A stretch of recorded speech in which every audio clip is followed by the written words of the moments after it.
לכולם, אני וחברתי אבו שמקסימה, והיום אנחנו נדרג תספורות של בנים. בואו נתחיל, זה פחות אני אוהבת, זה לא מבינה מה שתתלהבי. זה לא יפה, אין צורה שיער, מה זה? 6, לא אוהבת.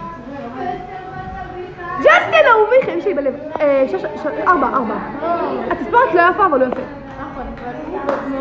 חתיך אש. החיים של ג'סטין. איך חרדות. מה זה? כאילו תסתפר בן אדם. הוא יסתפר? יהיה לו פלציה. זה לא יפה. אז 8, 9. 9 זה טוב. מגיע לו, איך? נראה כמו מריו. איך! מה זה? זה כאילו יש לי פה.